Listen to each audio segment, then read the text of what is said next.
ओंकाराय नमो नमः। ओंकाराय नमो नमः। ओंकाराय नमो नमः। नमस्कार। इस वीडियो में हम बात करेंगे विष्णु जी के 7वें और 8वें अवतार श्री राम एवं श्री कृष्ण के बारे में, जो सूर्य एवं चंद्र ग्रह की एनर्जी के साथ अवतरित हुए। यह वीडियो बहुत ज़्यादा लंबा नहीं रखूँगा, क्योंकि श्री राम एवं श्री कृष्ण से जो संबंधित पौराणिक स्टोरी है रामायण एवं महाभारत, उसके बारे में ऑलमोस्ट भारतवर्ष में सभी जानते हैं। और वह स्टोरी इतनी लंबी है कि एक वीडियो में उसको कवर अप कर पाना वैसे भी बहुत मुश्किल कार्य है। इसके अलावा श्री राम एवं श्री कृष्ण की जो जन्म कुंडलियाँ हैं वो भी हमारे पास अवेलेबल है। तो ज्योतिष सीखने के हर स्टेप पर हम इन कुंडलियों को स्टडी करेंगे और इनका विश्लेषण करके इनके कॉम्बिनेशन समझने के लिए हम इनको हर समय इनका यूज़ करेंगे। तो अगर आपने अब तक इस चैनल को सब्सक्राइब नहीं किया है तो कर लीजिए और प्लेलिस्ट को सेव कर लीजिए। तो दिव्य शास्त्र में आपका स्वागत है और इस दिव्य यात्रा में मैं आपका मार्गदर्शक आशीष जैन।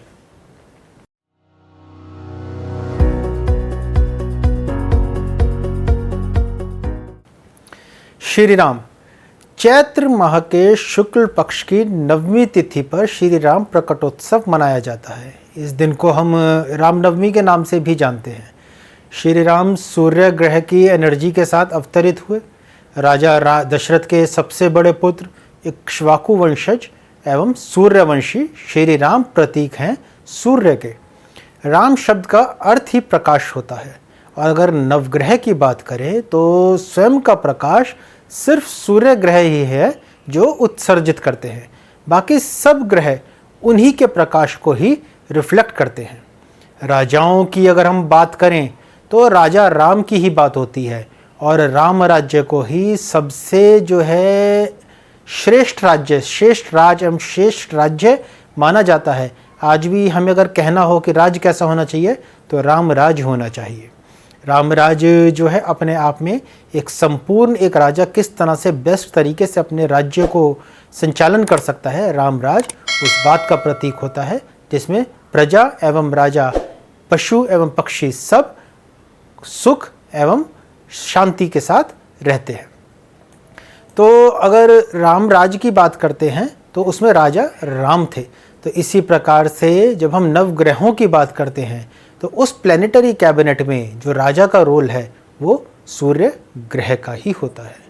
जिस प्रकार श्री राम राजा थे एवं क्षत्रिय थे, और उसी प्रकार सूर्य प्लैनेटरी कैबिनेट में राजा होने के साथ साथ वह एक क्षत्रिय है।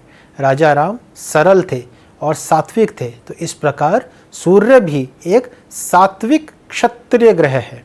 दूसरा क्षत्रिय ग्रह कौन सा है हमारी कैबिनेट में? मंगल।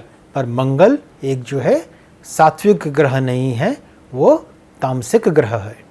राजा पिता की तरह होता है, तो उसी प्रकार सूर्य कुंडली में पिता को दर्शाता है। सूर्य दर्शाता है हमारी आत्मा को, हमारे सोल को। सूर्य आत्मा कारक है।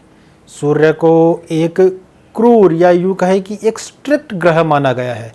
ऐसा इसलिए क्योंकि प्रजा में कानून व्यवस्था लागू करने के लिए, राज्य का संचालन करने के लिए राज्य को स्ट्रिक्ट होना पड़ता है। वो सॉफ्ट नहीं हो सकता, वरना वह राज्य में एक जो न्याय का शासन नहीं कर पाएगा।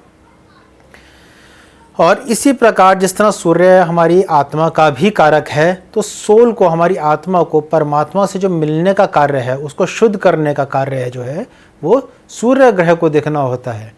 पिता अगर स्ट्रिक्ट नहीं होगा तो बच्चे संस्कार नहीं सीख पाएंगे, दुनिया से लड़ने का गुण नहीं सीख पाएंगे। पिता को सख्त होना पड़ता है। तो सूर्य को सख्त या क्रूअल इसलिए होना पड़ता है ताकि हमारी जो सोल है, हमारी जो आत्मा है, उसका परमात्मा से मिलन हो सके। उसको हार्ड रास्ते पे डालकर, उसको जीवन के कठिनाइयों का सामना कराकर उसको प्योर करा जा सके, सोने की तरह। तो यह एक पिता का ही काम होता है, और इस कार्य को कुंडली में सूर्य सुनिश्चित करता है। श्री राम मर्यादा पुरुषोत्तम थे, परंतु उन्होंने कभी भी अपने जीवन में पत्नी का उन्हें कभी भी अपने जीवन में पत्नी का साथ नहीं मिल पाया। तो यह भी सूर्य का ही एक कैरेक्टरिस्टिक है। सूर्य अगर कुंडली में सप्तम भाव, जो कि हमारे जीवन साथी का, वैवाहिक सुख का, शादी का भाव होता है, शादी का जो घर होता है, इनके बारे में, घरों के बारे में हम आगे भी अपने कोर्सेज में पढ़ेंगे। तो अगर सूर्य उस घर में, उस कुंडली को उस भाव में बैठा हो तो वह एक सेपरेशन का कारक है। वो हमें अपने जीवन साथी से, अपनी पत्नी से या पति से अलगाव करा सकता है। सूर्य से संबंधित एक पौराणिक स्टोरी भी है, उसे हम फ्यूचर में फिर कभी सुनेंगे और उसमें हम जानेंगे कि सूर्य की जो पत्नी है वो उनको उनके तेज के कारण छोड़कर चली गई थी। तो कहीं ना कहीं राम का अपनी पत्नी से वियोग सूर्य की एक कैरेक्टरिस्टिक्स, उसके कारकत्व को ही डिनोट करता है। सूर्य एक रॉयल प्लैनेट है, हायर हायरार्की को दिखाता है। तो इसीलिए गवर्नमेंट से संबंधित, मिनिस्टर्स से संबंधित, गवर्नमेंट जॉब से संबंधित इन सारी सब चीज़ों का कारक भी सूर्य ग्रह ही है। देखिए, अब तक मैंने जितनी भी स्टोरीज सुनाई हैं उसमें मैंने आपको ग्रह के कैरेक्टरिस्टिक्स के बारे में बताया है। तो इन सब का कुंडली में उन्हें यूज़ कैसे करना है, इन कैरेक्टरिस्टिक्स का, इसको हम आने वाले लेसन्स में देखेंगे। परंतु जब तक हमें यही नहीं पता होगा कि ग्रह किस किस चीज़ के कारक हैं, किस किस चीज़ों को डिनोट करते हैं, तो तब तक हमें इसका यूज़ कैसे करना है हमें वो भी नहीं समझ में आएगा। तो अभी आप ये चिंता मत कीजिए कि हमें ये सब चीज़ें तो पता चल गई, पर इनको हम कुंडली में कैसे यूज़ करेंगे, इनसे हम प्रेडिक्शंस कैसे निकालेंगे, धीरे धीरे धीरे धीरे हम ये सब चीज़ें सीखेंगे। तो जैसे मैंने शुरू में कहा था कि मैं अभी श्री राम, सूर्य, इनके बारे में बहुत ज़्यादा बातें नहीं करूँगा, क्योंकि श्री राम और श्री कृष्ण का जिक्र और इनकी कुंडलियों का विश्लेषण हम हर स्टेप पर अपने आने वाले वीडियोज़ में निरंतर करते रहेंगे। तो अब बात करते हैं श्री कृष्ण की। तो द्वापर युग में भाद्रपद मास के कृष्ण पक्ष की अष्टमी तिथि पर भगवान विष्णु ने श्री कृष्ण के रूप में अवतार लिया था। इस दिन को हम जन्माष्टमी के रूप में सेलिब्रेट करते हैं। श्री कृष्ण चंद्र ग्रह की एनर्जी के साथ अवतरित हुए। अब अगर हम कृष्ण की लीलाओं पर नज़र डालें तो जो मोस्ट इम्पॉर्टेंट एस्पेक्ट जो मुझे लगता है वो है मासेस को इन्फ्लुएंस करना। सो कारका ऑफ मासेस कुंडली में स्ट्रॉन्ग मून आपको सोशल बनाता है। आप भीड़ को, पब्लिक को इन्फ्लुएंस कर सकते हैं। आपके अगर बाकी कुंडली में बाकी सब चीज़ें भी अगर सपोर्ट करती हैं तो आप एक अच्छे इन्फ्लुएंसर बन सकते हैं, स्पीकर बन सकते हैं, और आपका सोशल सर्कल बहुत वाइड होगा अगर मून कुंडली में स्ट्रॉन्ग है। जिस प्रकार सूर्य आत्मा कारक है उसी प्रकार चंद्रमा मनस कारक है। मनस यानी मन। इंग्लिश में मून को माइंड का से जोड़ के कहते हैं कि इट इज़ अ कारक ऑफ माइंड, बट ये गलत है। माइंड का मतलब होता है बुद्धि, और बुद्धि का जो कारक है वो बुध या मर्क्यूरी ग्रह होता है। मून मन का कारक है, और मन एक बहुत वाइडर एस्पेक्ट है। मन यानी हमारे जितने भी इमोशंस हैं वो सब मन के ही एक कहीं ना कहीं रोल्स हैं। गुस्सा, प्यार, जलन, ये सब मन है, ये सब हमारे मन के कारण होता है। तो इन सब का जो कारक है वो मून है। मन की इमोशंस की गति सबसे तेज़ होती है। महाभारत में एक प्रसंग है जब युधिष्ठिर से यक्ष ने प्रश्न किया था कि सबसे तेज गति किस चीज़ की है, तो उस पर युधिष्ठिर ने जवाब दिया था कि मन की। आँखों को बंद कीजिए और सिर्फ सोचिए मैं मंगल ग्रह पे हूँ, तो हम मंगल ग्रह पे हैं। तो मन इतनी ही तेज गति से चलता है, उसकी स्पीड इनफाइनाइट है, हम मन की गति को माप नहीं सकते। तो इसी प्रकार जो इमोशंस भी हैं वो रैपिडली और बहुत फास्ट चेंज हो सकते हैं, अभी कुछ अभी कुछ। तो इसलिए मून जो है वो इसे वाइडर पर्सपेक्टिव में समझिए कि वो मन का कारक है, उसे बुद्धि के साथ नहीं जोड़ना है हमने। जिस प्रकार कृष्ण जो हैं 16 कला पारंगत थे, इस प्रकार चंद्रमा की भी 16 कलाएं होती हैं, जिसमें से 15 हमें विजिबल हैं, प्रतिपदा से लेकर पूर्णमासी तक, और फिर अगले पक्ष की प्रतिपदा से लेकर अमावस तक, और जो 16th कला है वो इनविजिबल है। चंद्रमा पृथ्वी के आसपास ये नवग्रहों में चंद्रमा जो है सबसे तेज चलने वाला ग्रह है। ऑलमोस्ट 28 दिनों में चंद्रमा सारी राशियों के ऊपर से भ्रमण कर लेता है। सारी राशियों और सारे नक्षत्रों का भ्रमण चंद्रमा 28 दिन में कर लेता है, जिसको करने में सूर्य को 1 वर्ष लगता है। तो इसी वजह से चंद्रमा जो है कुंडली का मोस्ट इंपॉर्टेंट ग्रह हो जाता है। और अब आप देखिए सबसे तेज़ी से रोज़ के हिसाब से हमारा क्या बदलता है, हमारे कैरेक्टर में, हमारी नेचर में रोज़ के हर घंटे के हिसाब से हमारा मन परिवर्तित होता रहता है, हमारे इमोशंस परिवर्तित होते रहते हैं। तो चंद्रमा इन सब चीज़ों का कारक है।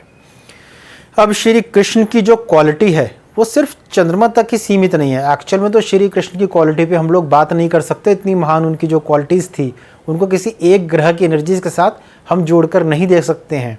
वो कृष्ण जो हैं वो अकेले एक ऐसे अवतार हैं जिन्होंने अपने जीवन काल में यह कहा कि मैं ईश्वर हूँ। श्री राम ने भी कभी ये नहीं कहा, सिर्फ कृष्ण ने इस चीज़ को क्लियरली मेंशन किया गीता में भी कि मैं ही ईश्वर हूँ, और उन्होंने उसी हिसाब से अपनी लीलाओं में, अपने जीवन में उन्होंने चमत्कार भी दिखाए।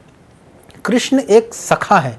महाभारत के युद्ध में स्वयं युद्ध ना करके अर्जुन को युद्ध के लिए प्रेरित कर, जिस प्रकार उन्होंने, अर्जुन हतोत्साहित हो गए थे युद्ध शुरू होने से पहले, तो कृष्ण ने चंद्रमा की तरह मन के अंधेरों से, मन की जो कन्फ्यूजन्स थी उससे बाहर निकाल कर उन्हें युद्ध के लिए और अपने कर्म के लिए प्रेरित किया।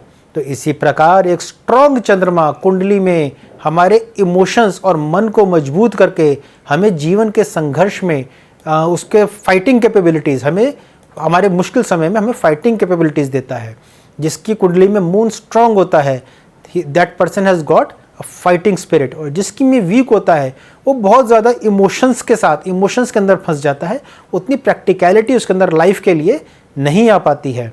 डेबिलिटेटेड मून आप कुंडली में कभी भी देख लीजिए, आंख बंद करके बता दीजिएगा कि जो है बंदा इमोशनल है बहुत ज़्यादा। लगन के साथ साथ एक और एस्पेक्ट है कि लगन, जिस तरह लगन कुंडली इंपॉर्टेंट होती है उतनी ही इम्पोर्टेंस हमारे ऋषियों ने चंद्र कुंडली को भी दी है। लग्न कुंडली हमारी फिजिकल बॉडी, हमारी इंटेलिजेंस, इसको दिखाती है, और चंद्र कुंडली हमारे मन को दिखाती है। और किसी भी कार्य को, किसी भी घटना को जीवन में पूर्ण होने के लिए हमारे मन और हमारी बॉडी दोनों के बीच में सामंजस्य होना बहुत ज़रूरी है। कुंडली में कितने ही राजयोग हो जाएं, अगर चंद्रमा सूर्य कमज़ोर होंगे तो कोई भी योग पूर्ण रूप से फलित नहीं होगा। ये भी एक बहुत बड़ा रीज़न है कि किसी की कुंडली में हम देखते हैं जी गजकेसरी योग है, वो तो राजा बन गया, दूसरे की कुंडली में अगर वही योग है तो जीवन भर संघर्ष ही करता रह गया। तो कुंडली में प्लैनेटरी स्ट्रेंथ, लगन, चंद्रमा और सूर्य की स्ट्रेंथ का होना बहुत ज़रूरी है कि वो राजयोग हमारे जीवन में हमें फल दे सके। अब वो स्ट्रेंथ्स कैसे कैलकुलेट होती हैं, वो जब हम विश्लेषण और कुंडली सीखने की तरफ जाएंगे, बहुत सारे एस्पेक्ट्स होते हैं जिससे कि हम ग्रहों की स्ट्रेंथ को कैलकुलेट करते हैं। तो इससे हमने क्या कंक्लूजन निकाला कि बिना श्री राम और श्री कृष्ण के आशीर्वाद के जीवन में हमें कोई भी सुख प्राप्त नहीं होगा। परमात्मा के पूर्ण अंश के साथ जो अवतार हैं वो श्री राम और श्री कृष्ण हैं। बाकी अवतारों में कहीं ना कहीं जीव का भी अंश माना गया है पराशर ऋषि के अनुसार। कृष्ण स्वयं अपने चमत्कार से पांडवों को राज्य वापस दिला सकते थे, परंतु उन्होंने उन्हें खुद स्ट्रांग बनाकर, सक्षम बनाकर, जैसा कि मैंने पहले आपको बताया, उनको अपने लिए खड़ा होना सिखाया। लाइफ में अपना स्टैंड हमें खुद लेना सीखना होगा, और एक स्ट्रांग चंद्रमा हमें इसी के लिए, इस चीज़ के लिए सक्षम करता है। और एक वीक चंद्रमा कुंडली में कहीं ना कहीं, जैसे मैं आपको पहले भी बता चुका हूँ, इमोशनली बहुत ज़्यादा ड्रिफ्ट कर देता है। तो जिस प्रकार कुंडली में सूर्य पिता को डिनोट करता है, चंद्रमा मदर को डिनोट करता है, सॉफ्ट टीचर एंड ट्रेनर। तो चलिए, जैसा कि मैंने पहले भी कहा कि सूर्य और चंद्रमा, श्री राम और श्री कृष्ण के बारे में हम हमेशा, जब तक ज्योतिष के मैं वीडियोस बनाता रहूँगा, ज्योतिष सिखाता रहूँगा, इनके बारे में मैं बात करता ही रहूँगा।